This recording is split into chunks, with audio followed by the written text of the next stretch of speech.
Hey, this is John Leon Guerrero. Our guest today is Woody Williams. He's one of the greatest Americans to live in what we often refer to, thanks in part to Tom Brokaw, as the greatest generation. And he is indeed a very impressive guy. You're about to hear about his Medal of Honor, his Purple Heart, and all the buildings and monuments that are named after him, and all the exploits that got him there. The other thing you're going to hear is my sense of gratitude, specifically towards Woody, but also to those Marines who selflessly sacrificed during World War II, and in particular, who came to liberate my people, the people of Guam, from Japanese occupation. And we debated a lot, or I resisted a lot, about whether you, the audience, should be subjected to hearing me lose my footing in this episode. My point was that I had been overcome by emotion and was not at my professional best. And Pete said, yeah, but you were at your most genuine, and if you can't be genuine, what the fuck are we doing here? And he's right. Thankfully, another Marine was there to dutifully drag me up by my ruck, so thank you to Scott Huesing for being there with us and for us once again. And thanks to all of you for your listenership that allows me to be in the company of some of the greatest Americans, like our special guest today, Woody Williams. Lions Rock Productions. This is Jay Moore. This is Greg Cruz. This is Bryce Vine. This is Dexter from The Offspring. This is Nathan This East. is Sebastian Younger. This is Daryl Amy. This is Stuart Copeland. This is Mick Gillette. This is Andy Summers. This is Dr. Bob Greenberg. This is Gabby Reese. This is Rob Bell. Hey, this is John Leon Guerrero. Hey, and this is Pete A. Turner. This is Woody Williams, and we're listening to the Break It Down Show. And now, the Break It Down Show with John Leon Guerrero and Pete A. Turner. Chief Warrant Officer 4 Herschel Woody Williams served our country during World War II, during which he earned several decorations, including a Purple Heart and a Medal of Honor. He is the last Marine recipient of a Medal of Honor, which was awarded to him by Harry Truman. Among the things that Woody Williams has had named after him, about the Woody Williams VA Medical Center in Huntington, West Virginia, the Woody Williams VFW Post, the West Virginia National Guard Armory in Fairmont, West Virginia, a bridge in Barbersville, West Virginia, and how about the USNS Herschel Woody Williams, a mobile landing platform? Perhaps most important to me, he was among the Marines who liberated Guam, my birthplace and my homeland. And I'm sorry, Woody, I get choked up just saying those words, man. Thank you. I have to thank you practically for all I know from my life, because we celebrate Liberation Day every July 21st, and we celebrate it because of guys like you. So thank you very much.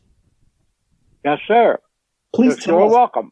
I think where we want to start is chronologically when you came back from the war. What, it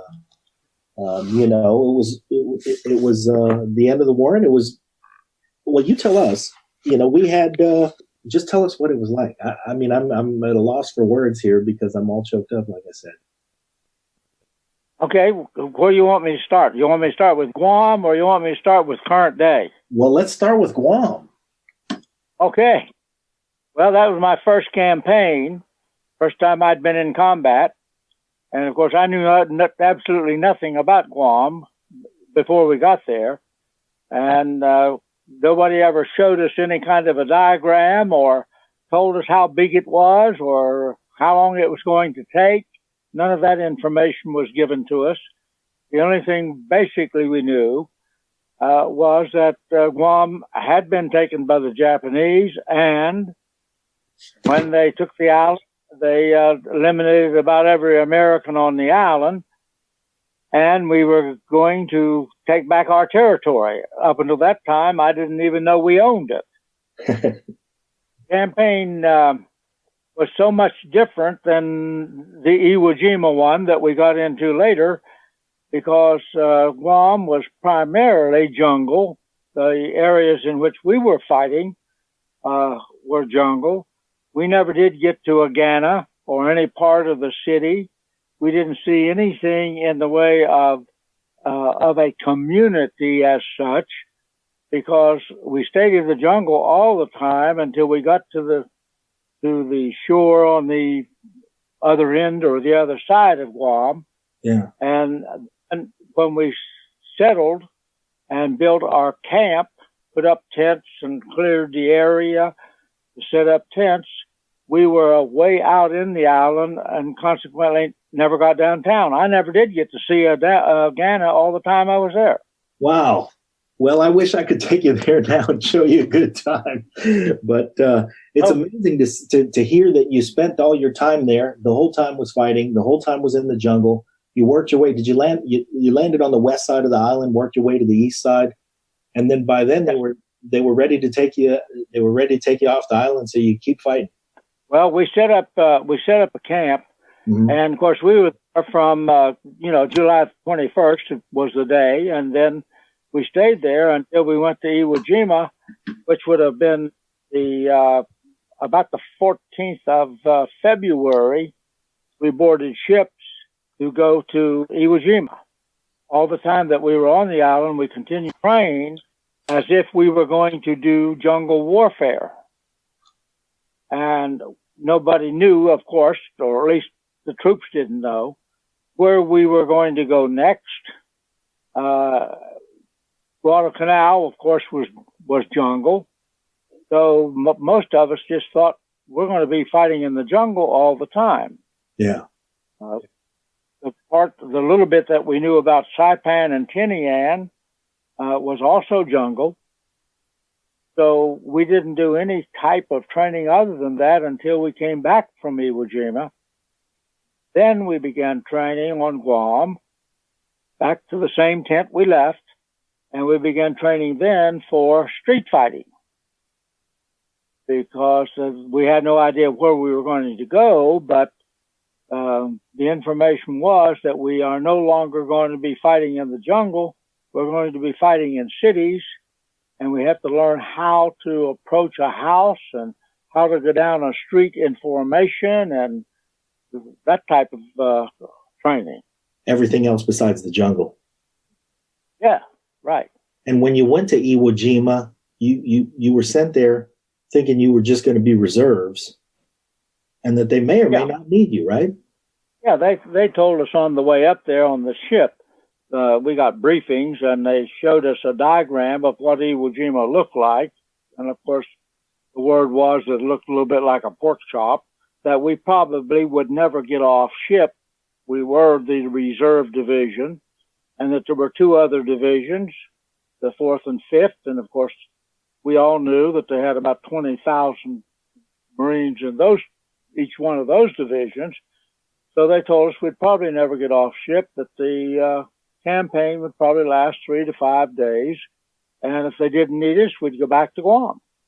Oh, boy. Hey, Woody, it's Scott. Yeah. So let's talk a little bit about that human factor, because I think a lot of listeners really have a hard time framing what it was like to be on amphibious shipping, especially in the 1940s, first and foremost, with what we have today as a military. All these Marines and sailors that go afloat, they could go on the computer, they could type in Guam on the ship.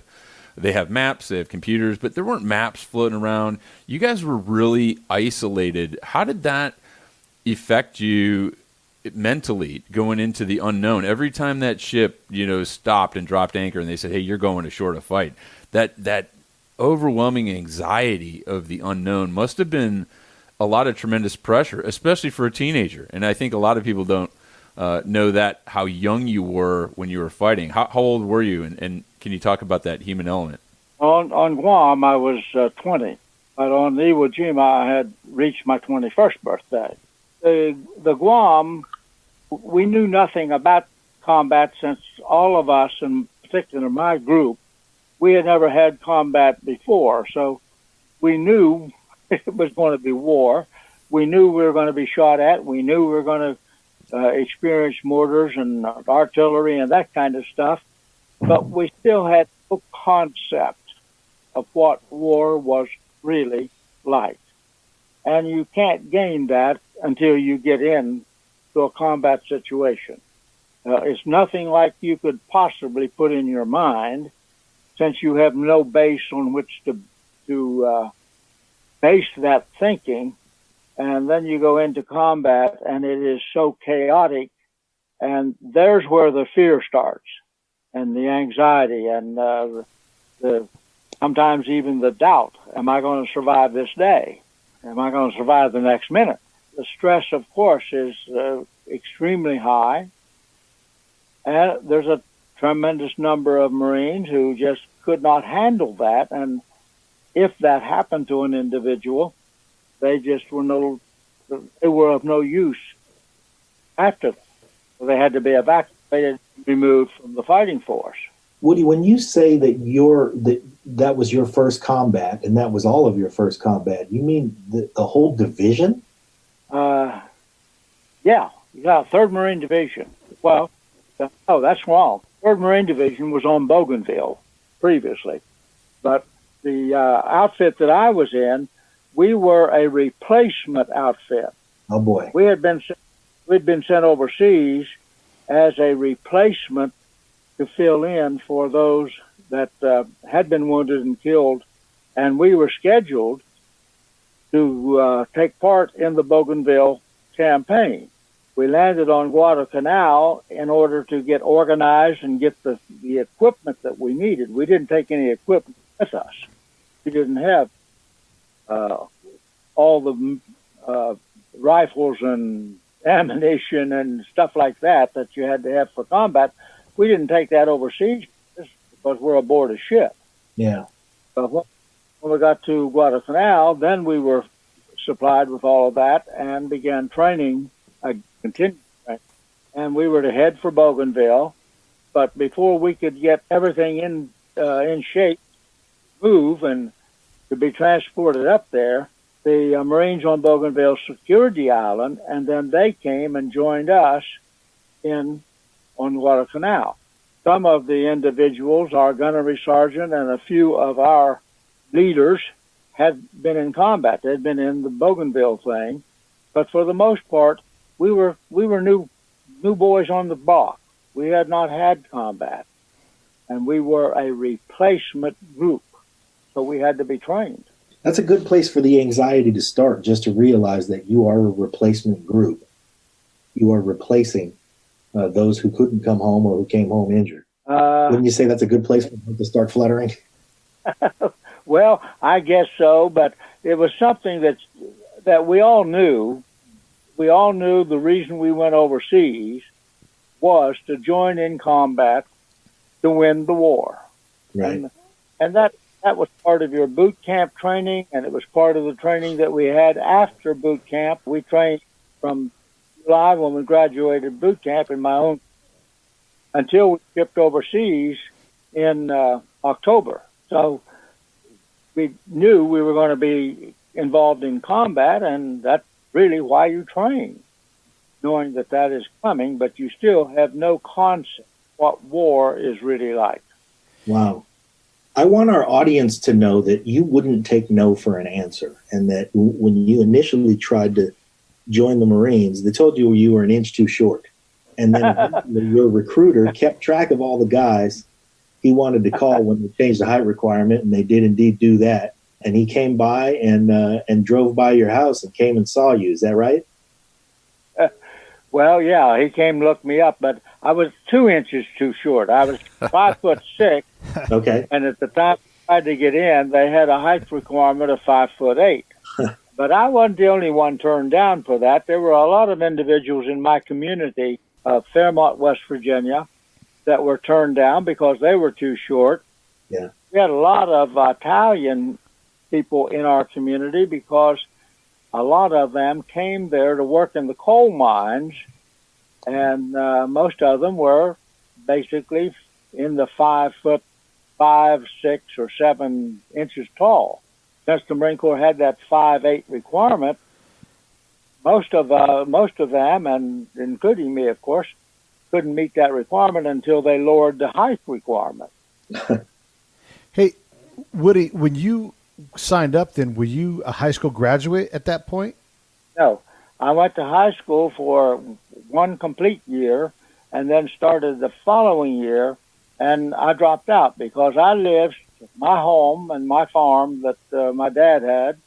We were at a dairy farm 7 miles from the high school. Oh, man. There was no bus service, no way to get to school except my dad having a dairy farm. Every morning we had what we called the milk truck. We took milk groceries, garden stuff, eggs, chickens, whatever people would want, and we delivered that to individual homes in the city of Fairmont. And that was a 7-day operation. You did it every morning for 7 days a week. And I could ride the milk truck to high school. But when I got out at 3 o'clock, I had no way of getting home. Many times I walked that 7 miles. And if somebody in the community would be driving home from work and you're walking on the highway in my day, they would just automatically stop and say, jump in, I'll take you as far as I'm going. So you'd catch a ride, you may get 2 miles, and then you start walking again.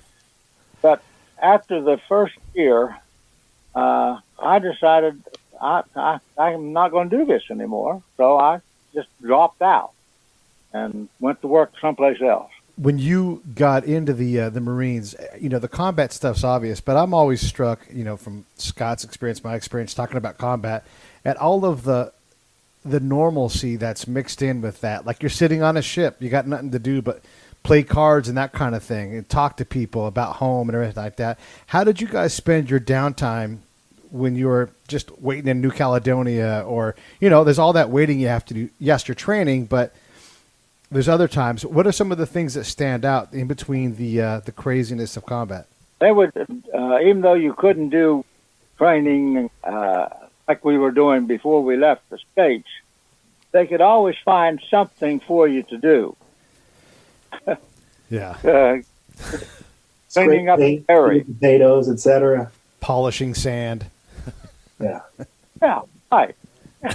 Just anything to keep you occupied, So, and we would go, none of us had been around the ocean much, or if at all.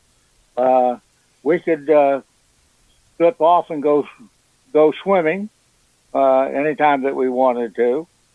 As you said, we really had a lot of downtime because we were waiting for our next assignment, and we didn't know where that was going to be or when we would leave New Caledonia. But one of the things that happened on New Caledonia is we got word that the Marine Raiders were looking for people to join the Raiders, Marine Raiders, Carlson's Raiders. And I got word of that as the others did, and I thought, well, I'm going to try out for that. I'd heard a little bit about it and knew that they had been in combat. I went down and wherever they were located and said, I want to become a Raider. And they said, okay, if you can pass the test, we'll take you. But you have to run 10 miles within a certain number of time, and I don't remember the time frame now. It's been too many years ago. But you have to run this 10 miles within this limited time, and if you can do that and do the other exercises, the push-ups and all the other stuff that went with it, then you qualify. So we did all the local stuff, push-ups and sit-ups and all that stuff that you had to do. Then they said, okay, run the 10 miles. My little short legs, I couldn't run fast enough. I ran as fast as I could, but I did not make the time frame, so they wouldn't accept me in the Raiders. But I'm probably fortunate that they didn't. So, Woody, how'd you get roped into the Marine Corps? Everybody's got a story, especially Marines, on the recruiter, how they got lured in. I mean, you're the dairy farmer kid, in this massive family. You have like 11 or 12 brothers and sisters or something crazy. You got a whole squad in your family. How did you, and you're isolated from West Virginia, how did you get introduced to the Marine Corps? What drew you in? And it's, early 1942, 1943. So the war had already been kicking off. Were you guys just all chomping at the bit to join the service and go fight and go overseas with all of the unknown? What were those things? Well, I was in on December the 7th, 1941, when Pearl Harbor was bombed, I was in what was known as the Civilian Conservation Corps. We called it the 3 C's. And President Roosevelt had started that to give some of the youth of America someplace that they could go earn a little bit of money and maybe earn or learn a trade of some kind. And just every state had camps for, we called it the 3 C's. Well, I had a brother, my brother next to me, when he was 16, you could join at the age of 16, and you did not have to have parent consent, which was kind of unusual because if under 18 and 4, you had to have parent consent. But for the CCs, you didn't have to have that. So he joined, and fortunately, he stayed in West Virginia, one of the West Virginia camps. When I got to be 16, I decided I was going to join because he would come home occasionally, he'd hitchhike home over a weekend, and he would have some money. He'd have dollar bills. I didn't have any dollar bills. And I thought, well, let's wait to get some money. So I joined the C's to get some money. And I went to a different camp than he did. And then I ended up in Montana. So when they told us on the 8th of December that America was going to war, they offered us the opportunity, and there were about 265 of us in this camp in a little town called Whitehall, Montana. And they offered us the opportunity that if we wanted to, we could go straight into the Army because the Army were running those camps. We had a first sergeant, we had a mess sergeant, we had Army clerks, and a commanding officer. Usually the commanding officer was a second lieutenant. But they ran the camp so far as administration is concerned.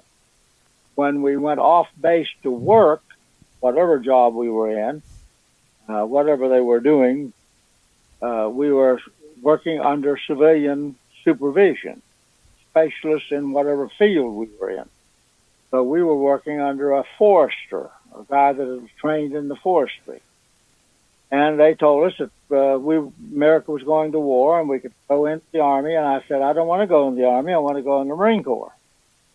And so they let me come home to join the Marine Corps. The reason I wanted to join the Marine Corps, we had 2 individuals in our community during the Depression years in about, probably 1937, 38, along in there someplace. They joined the Marine Corps, and they got home one 30-day period a year. When they came home, they had to wear their dress blues all the time. They were required to do that. So those dress blues kind of caught my eye, I guess, because it was a neat-looking uniform. Then I had 2 brothers who were drafted in early 1942, and they were both stationed, one in Ohio, one in Maryland, and they would hitchhike home every once in a while over a weekend, and they were wearing that ugly Army uniform. No offense, Pete. Yeah, no, don't take it. It was ugly. So woolen, ugly Army uniform, I did not want to be caught in that thing. So I wanted to be a Marine so I could go get those dress blues, and those dress blue guys, they could get girls without any trouble. That's always back to the girls. Yes, always. sir. There it is. That's why I joined the Marine Corps. Not the Army or the Corps. I appreciate that your sense of style drew you to the Marine Corps. I find it funny that you were working in forestry, so they sent you into the jungle to fight. But I'm glad that sense of style ended you up on Guam. Well, Woody already had a lot going against him. He's too slow. He's too short. So he's like, I'm going for the uniform. Just like every Marine gets baited in. They're like, yeah, shiny object, shiny object. So they got him. So Woody, you join up you with all the unknown and everything, and you leave West Virginia. You're in the Pacific, and then the on multiple landings, and then finally you guys are thrust into one of the most iconic battles for the Marine Corps on Iwo Jima. And what's so significant is not just the number of U.S. service members we lost, but the number of Japanese we killed. And you were a part of that as a young demolition man. And, I was going through our good friend Andy Bigg's story in the interview that he wrote about you. It's phenomenal. If you haven't read it yet, he owes it to you, where he describes just those moments leading up to when you were awarded the nation's highest honor, the Medal of Honor, and all the friction that you had to deal with, not only with the enemy shooting at you and losing friends and the death and destruction, but now you got this piece of gear, this flamethrower. And talk to me about, tell the listeners how your sergeant, Gunnery Sergeant Hemphill, challenged you to get the flamethrowers, which led you up to that decisive moment. Hey, this is John Leon Guerrero, co-host of the Break It Down show and fellow producer here at Lions Rock Productions. And I'm proud to announce our newest show. It's called Justice. Season 1 is going to be a deep dive into some of the cases I personally worked on as a licensed private investigator, and you'll get a unique view into the criminal justice system that may just challenge some of your personal notions about how it should work and open your eyes in ways you never imagined. So keep your ears open for Justice, a brand new podcast from Lions Rock Productions to iTunes, Stitcher, and wherever you get your favorite podcasts. Challenged you to get the flamethrowers, which led you up to that decisive moment. You know what? Let me interject just for a second because it's 1:53 and I have a commitment at 2:00 that I have to honor.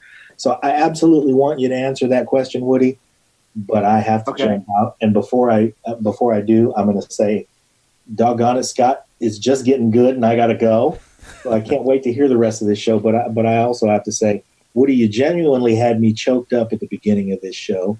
I am typically a proud of my hosting skills, and you knocked me off of my stoop because you really did choke me up. I am elated that you had this conversation with us. I have deep gratitude for your service and my family. On behalf of my family, we all thank you for our service, but thank you for having this conversation with us, and I really appreciate it. I have to go, but I just wanted to say from the bottom of my heart, thank you. Well, thank you very much. Appreciate the opportunity. Absolutely. Okay, I'm going to let you back to Scott's question. I'll see you guys later. Thanks, fellas. Bye, John. Yeah, go ahead. Yeah, Albert Daniel Hemphill had a tremendous impact on my life and my thinking. He was an old China Marine, and China Marines were the toughest Marines I have ever been associated with. Their training, I guess, was so much different than ours back during the Depression years. When on Guadalcanal, we had never heard of the flamethrower. We didn't know such a weapon existed. And one day, these big boxes, crates, came to the company, and in those big crates was a flamethrower. And nobody knew anything about it. So we got the flamethrowers out. It had a book in there that gave us all the parts of the flamethrower, how to take it apart, how to put it together. And in that same box was a bag of phosphorus powder. And that was the recommended fuel or stuff that you would use in the flamethrower mixed with gasoline. Gasoline would set the phosphorus powder on fire after it was mixed with gasoline. It would land on a target, whether it be a person or an object. And since it was a gel kind of stuff, almost like Jell-O, a little thicker, it would burn because it had phosphorus in it. That was the recommended fuel for the flamethrower at that time. The gunnery sergeant, we tried it, we mixed it, we followed the directions that we should, mixing it up. But when you only had 72 seconds of air, compressed air, to force that stuff out of the flamethrower, out of the tanks, and you couldn't aim it. You were shooting from the hip, so you'd almost be out before you got started. For trying to target. And he didn't like that stuff, so he began experimenting actually with other kinds of fuel. And I guess he thought, well, if it'll set that on fire, it'll set some other fuel on fire, because we were using 82 octane gasoline to mix with that phosphorus. And we did that and mixed it with kerosene, and that didn't work. And we tried motor oil, and that didn't work. And we finally got diesel oil, but we didn't have anything in the company where we stored diesel. That was always in a motor pool someplace. So we would have to get 55-gallon drums of diesel and Woody, just knowing Marines as I do, I'm assuming no one had a chemical engineering degree on the beach that day, and you guys were all just winging it. Yeah. So we finally found a mixture that really worked, and it wouldn't go quite as far as the phosphorus gel, but it went out in a great big, huge fireball, which was so much more effective than that gel. Was the supply sergeant who controlled the access to fuel, that guy was happy to give you guys 55-gallon barrels of whatever you wanted to experiment with, right? Like that was super easy to get? Yeah. Oh, okay. I assumed you guys had to steal that stuff. That's exactly right. Oh, okay. One day, the gunnery sergeant came in. He had access to a Jeep as a gunnery sergeant. Uh-huh. And one day, he left camp. Nobody knew where he was going, or at least he didn't tell any of us. When he came back, he had a 55-gallon drum in the back of that Jeep, and it was 130 octane airplane gas. And he didn't tell us who got it or how he got it, and but it burned with such higher intensity than the 82 octane gasoline. So we began then figuring out how we could get airplane gasoline, and somehow, somewhere, somebody worked it out. So we began getting, we could requisition 55-gallon drums of airplane gasoline and use that, and that was so much more effective than anything that we'd tried before. So that's what we used, and that's what I used on Iwo Jima. On Guam, I never used the flamethrower at all. Huh. So it's all, no pun intended, trial by fire. Right. And you guys are on the beach, and since then, and since Vietnam, the weapon has been outlawed because of humanitarian reasons. But I mean, in that environment, and I can relate to this, but our listeners might not. Is what was on your mind when you strapped on 70 pounds of air and fuel mixture, and you're having to use this weapon against all these enemy soldiers who are trying to kill you? I mean, was there any thought? Were you more worried about yourself using this weapon or the effects on the enemy at the end of the day? And in the last 60 plus years, how much have you thought about that? A lot, absolutely a lot. Yes, it was a very wicked weapon. I never was concerned about myself because the flame's going away from me. In the early stages, when we were learning how to use the thing, we never had a manual that told us how to use it in combat. Never did get any instructions. We worked that out ourselves. But in the early stages, we didn't know that if there was a strong wind blowing towards you, you better not fire that thing because it's going to come back at you. And I've had the hair burned off my arms and hands and my eyebrows, and you have to go through that to learn. But the odor of burned bodies, firefighters will tell you the same thing. I think that there is no odor like it, and things have left a lasting impression that will never go away. They're there, and you have to learn to live with them. And that's what I have learned to do. But the memories, every once in a while, will come back when something reminds you of it. That'll be there. That's expected. So, I want to ask you about that. So the moment leading up to the pillbox assault that you did you know that you were a courageous guy? Was courage part of, obviously you're in a fight, it's your brothers, someone's going to go, so when they point at you and say, what do you want to do, you go. But what kind of a guy were you moments before that? Were you the kind of guy that's like, I don't give a damn, it's all about, accomplishing the mission? Did you have a sense of self? You're such a young kid. When they look at you for ideas and you guys are pinned down on that airfield, what's going through your mind 5 minutes before all of that? well, it was just a duty. That was my duty. That was what I was trained for. I had no question. When the commanding officer asked me if I thought I could do something with a flamethrower about those pillboxes, and of course the other guys in my special weapons unit, the 6 Marines that hit the shore with me, they were gone. I didn't know where they were, whether they were killed or wounded. They just didn't exist anymore. So I didn't have anybody to call on. I was it. And when he asked me if I thought I could do something about some of the pillboxes and how to get through, it was a duty. That was my job. Just like a guy that runs a piece of artillery. That's his job. Or the guy that goes out and is the spotter out there. That's his job. That's a dangerous position, but you don't question that. That's your duty.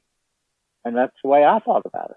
I think that's common amongst people put in situations like that. And, that day was no different when you assaulted that and saved so many lives despite losing Marines that day, as many do under, harrowing conditions. And you ultimately defeated the enemy that day. The Marines won the day. It took us several weeks to ultimately raise that flag at tremendous loss, over 5,000 killed and wounded on Iwo Jima. And all the things you saw, Woody, I think, as a young 20, 21-year-old, and all the things you had to do and the worst things you had to see, you, like many, have moved through that. But it's not without struggle. And, talk a little bit about how you compartmentalized that, how you healed from that in packaging up those little pieces of trauma, and then how it's led you to where you're at today with the loss of fellow Marines and soldiers and your connection now and commitment as a man of strong religion and beliefs to our Gold Star families. Oh. Well, you couldn't look at it, or at least I couldn't look at it, and I can only speak for me, but it was your duty, but you didn't look at it as a personal human being. It was an object rather than a personal living. You had to get that thinking before you could take the life of somebody. It's just one of the things that you have to do, and you were there to win, whatever it took to succeed and accomplish the mission. That's what you had to do. And you didn't question that, or at least I didn't. But of course, it had a lasting impact. You don't come back from war like you left. But that's one of the difficult things in life when somebody goes into combat. And then they return back to their normal existence. You have to switch those switches off. And a lot of individuals have a great difficulty in going back to where they were prior to being in combat. And for the most part, that is impossible. I had a tremendous amount of difficulty in the early part after I came home because there would be things happen that would remind me of those things that had taken place in the Marine Corps. And you have to learn to adjust with those. And one of the worst things I think you can do is to pin it up inside and not share it or talk about it with anybody. One of the things that the Medal of Honor did for me, that I'd never heard of the Medal of Honor until President Roosevelt gave it to me. Truman gave it to me. And at the time that he put the ribbon around my neck, I still had no concept of what it was. Even though they read some words of why I was getting it, I still had, those words were foreign to me because I'd never seen them or heard them before. And I had no concept of the effect that it was going to have on my life. And I think that's true of every Medal of Honor recipient, because the minute that he becomes a Medal of Honor recipient, he takes on a new realm in life that he never experienced without that medal. So it changes your whole, I think, outlook on life. Tell the listeners what our commandant at the time, General Vandegrift, said to you before you received that Medal of Honor, or right after. I can't remember when. That was right after. Yeah, all the Marines, there were 7 Marines who received it that day. There were 13 of us, and the rest of them were Navy corpsmen. And all the Marines had to go to report to the officer commandant the next day. A. Vandegrift was the commandant, and he was a Medal of Honor recipient from Guadalcanal. So he already knew what effect it was going to have on the lives of we Marines. And he apparently wanted to talk to us individually. He didn't talk to us as a group. He talked to us one-on-one. And you have to go in his office as an individual, as a single person. And I was next to last to go in. An individual by the name of Zimmer, who was the last man to get to talk to the commandant. Everything was alphabetical back then. And when I walked in his office, I was literally scared to death. I think I was more scared there than I was when I was standing in front of President Truman. But when I walked in, walked up to his desk, of course, the sergeant in charge of us told us what to do. You know, walk in, take your cover off, walk up to his desk, stand at attention until he tells you what to do. Well, I did that. At first, he said something that I didn't know what he said, so I didn't go at ease. That's what he really said, I guess, but I didn't understand it because I was so frightened. And then the second time that I did, I stood at ease, and then he began talking to me. Much of what he said that day I don't remember. But there were some things that absolutely struck home. Number one was, that medal does not belong to you. It belongs to all those Marines who never got to come home. That stuck. Yeah. Then he said, after that, at some point, not ever do anything that would tarnish that medal. I didn't know what tarnish meant until after the thing was over. You're polishing that metal like crazy. You're like, I got to keep this thing shiny. Yeah, no oxidation. Yeah. Well, it meant don't do anything that would disgrace the medal. Exactly. That would bring to the medal. That's what he was really saying. But you're a young kid, and you got not only the president putting the Medal of Honor on your neck, and then General Vandegrift, adding words to your lexicon as a young corporal, sergeant, and telling you it's for those Marines that didn't come home. And like every war, we lose those who we fight alongside. Let's talk a little bit about that, Woody, about our fallen brothers, and really how that's made a connection for you with the Herschel Williams Foundation and our Gold Star families, which are parents or family members of those who are killed in combat, which are really so important to our continued success in life, staying connected to these people. And you and I have actually known each other since 2008, when your grandson Brent asked me to write an article about you firing the flamethrower again for the first time in like 40 years in Kentucky. Yeah. And then we were following each other around the country last year. But you're doing such amazing work, Woody, with your foundation, and almost 50 of these memorials around the country which honor our Gold Star families. And I want to say one more thing before I turn it back over is, how, I don't often think about every generation of warfighter, and because our Gold Star families are really finally getting the recognition they deserve, and that's due in large part to what you're doing, what your foundation stands for, to recognize these people, because every one soldier Marine that goes down range to fight, they leave an entire family behind. And when we lose a brother or sister in combat, that family needs support, and you're a big part of that. So talk to everybody about why that has become the new torch that you carry and why it's so important to you. The thing that, or some of the things that led me on this path was, before I went into the Marine Corps, I was temporarily working as a cab driver because I'd already quit my regular job, which was in a steel mill. I quit the job to go into the Marine Corps, but we had a waiting period back then. Had so many people wanting to get in the Marine Corps, they couldn't take everybody. And so I had a waiting period, and a friend of mine got me a job driving taxi to fill in because I didn't have any money coming in.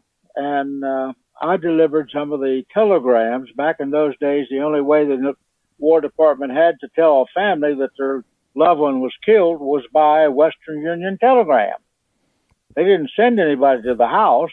They just sent a telegram and said, "We regret to inform you that." And so the telegrams would come into the Western Union office, and they would call the cab company and say, "We got a telegram to be delivered," and then the cab driver got the job of doing it. I delivered some of those. The families, the minute that I knocked on the door and they opened the door and saw the envelope that I had in my hand, they already knew what it was, because it wasn't the same color as a Western Union telegram. It was different. They already knew when they saw the color of that envelope. They knew one of their loved ones, a loved one, had been killed. And for a 19-year-old boy delivering that, I didn't know how to handle it. In my day, you wouldn't dare hug some lady, a mother, or somebody like that. You just didn't do it. And so that left a lasting impression. And then a school friend that we'd walked back and forth to school for 7 years together, he went in the Army, and he was a nose gunner on a B-24, and it got hit. He got severely wounded and died 4 days later, and his family were almost like a second family to me. Mr. Brown was kind of a surrogate father because my father died when I was 11 years old. So that left a lasting impression. And those things in my mind, they kept there. And for about 15 years, I had a concept, had an artist help me do a concept of a memorial for a Gold Star mother to be placed in the District of Columbia, someplace, to honor the Gold Star mothers that had lost a loved one. And I could never sell it. I couldn't get my congressional people to support it. I couldn't find somebody with a lot of money that wanted to spend it for that purpose. And I had just about given up. And it was still in my mind, but I just accomplished. I talked to a Gold Star dad. And all the effort that I'd made, all the times that I'd talked to people, I had never mentioned Gold Star Dad. Nobody ever mentioned Gold Star Dad. or grandma or grandpa or sisters or brothers. It was strictly Gold Star mother. This Gold Star dad came to me, and he had lost a son in Afghanistan, and his wife had already predeceased, and so the notices, the two people coming to visit the home from the military, they came to visit him, but he was the only one there. So that really hit me. Well, why have we all these many years not even honored in any way the families of these people? It just made no sense. So I started a program to do that, and we did the first one in 2013 in West Virginia, a Gold Star Families Memorial Monument to honor the families of that individual. And we thought we had done our job, we're finished, but then it got on the internet, and other communities, people in other communities said, well, we've got those people living among us. We need to do the same thing. Now we've done 47 of them. They're completed, dedicated, and standing in these 47 areas, communities around the country. Our little state of West Virginia, we have 5 already in various communities. We got number 6, which will be dedicated in April. Number 7 will probably be dedicated in June. Number 8 will be on our Capitol grounds next year. So lots of states, Texas and Ohio, and yeah, it's just amazing work. I mean, over 41 states currently represented. You've got another 50 monuments plus in the works, and you know the work that you've done, Woody, is your service continued in the Marine Corps. You continue to lead and retired as the Chief Warrant Officer 4, in your successful career in the VA, and then you still continue to lead and to be privileged to lead our Gold Star families and be that conduit of support for them, I think is really remarkable, coming from that young kid who is, lying and conniving his way to get in the Marine Corps and doing so much and having a successful career and then another successful career. That they, are so grateful for what you're doing for them, and I'm grateful for you being my friend and fellow Marine and everything that you've done, and it's just an amazing network that we share. And thanks to you, so many people have been connected, and I think that you're so busy. I mean, you're 95 and you're kicking gravity in the ass, and you're still moving around the country more than me. And it's just amazing the connections that you're bringing together, Woody. And I just really want to say how proud I am to know you, and to call you a friend and fellow Marine again, and know that your work is going to be this immense legacy that is around forever. It's just amazing. I just want to say thanks, brother. Well, thank you, Scott. Appreciate that very much. We've already got scheduled, according to Brent, my grandson, 32 Gold Star Family Memorial Monuments on the schedule to be dedicated this year. Wow. And there will be more on. So we already got 32 scheduled. It's amazing what the people in the community are doing. It's the folk in the community that are realizing for the first time they've never done anything to honor these families that sacrificed more than any of us. You can't give any more than one of your own. And it just absolutely, if it weren't for those folks in these communities being willing to pick up the ball and run with it, there's nothing we could do. We can't do that individually around the country. But these communities, these individuals in those communities who have the same big heart, have the wherewithal to do a monument, it is just amazing to me. It has absolutely, as far as I'm concerned, it's a miracle. Well, Woody, I think you're a miracle. You've been at it for nearly 100 years, and starting your service as a teenager, and you're still serving. from all of us out here in humankind, especially in the U.S., thank you for what you've done and how you continue to take this message and put it into something and get us all in a position to realize we do have to remember and honor these Gold Star families, because you're right. All three of us have been in combat, and we all know people that should have come home, and if not for the grace of God, we'd be there too. So what would they do? They would do the same damn thing. And it's not easy, but you've lifted us up, man. I really appreciate you. Thanks so much. I appreciate that very much.